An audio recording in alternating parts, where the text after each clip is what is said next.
En 1939, decenas de editores se esforzaban por crear y hacerse un lugar en la creciente industria del cómic, incluido Martin Goodman, cuyas publicaciones Timely recientemente lanzadas obtuvieron un gran éxito con su oferta inicial. El título de antología Marvel Comics, lanzado en octubre de 1939 con un tiraje de 80.000 copias, titulado Marvel Comics número 1, se agotó rápidamente y Goodman lanzó una segunda impresión. Aunque Goodman quiso dar protagonismo a Ka-Zar y The Angel, ninguno atrajo tanto a los niños como los antihéroes anárquicos de fuego y agua Human Torch y Namor el submarinero. Los inadaptados superpoderosos se robaron el espectáculo en este número histórico.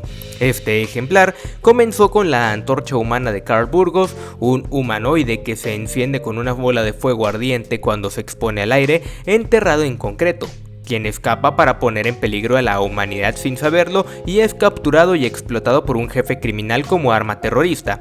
Cuando el plan del señor del crimen fracasa, la desventurada e inocente antorcha se convierte en un fugitivo y monstruo de Frankenstein en llamas e incomprendido. El submarinero de Bill Everett detalla cómo el príncipe Namor, proveniente de una raza acuática que vive bajo el Polo Sur, ha sido diezmada por la exploración submarina, pero al ser enviada como espía, la madre de Namor se enamora de un humano y él nace fruto de ese amor. Ahora, 20 años después, Namor está hambriento de venganza de los que respiran aire, lo que exige el atacar a la ciudad de Nueva York.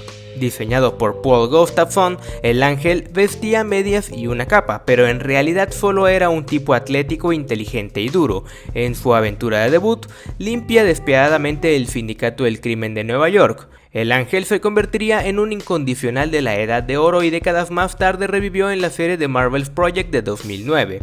Otras historias incluidas fueron The Masked Rider, lleno de justicieros y caballeros aventureros que hicieron su debut y despedida en este título, y la pieza en prosa Burning Robert, la adaptación pulp de King of Fang and Claw llamada Adventures of Ka-Zar and the Great. La antorcha humana y Namor fueron los favoritos instantáneos y la mayoría de los personajes restantes fueron reemplazados gradualmente a medida que se idearon alternativas superheroicas. Más tarde, ellos protagonizarían el primer crossover en los cómics y la serie pasaría a llamarse Marvel Mystery Comics en el siguiente número, pero las bases ya estaban sentadas. La antorcha humana y el submarinero se convertirían en la base del éxito inicial de Timely Comics, y cuando el Capitán América debutó, completó la trinidad conocida como los tres grandes de Timely.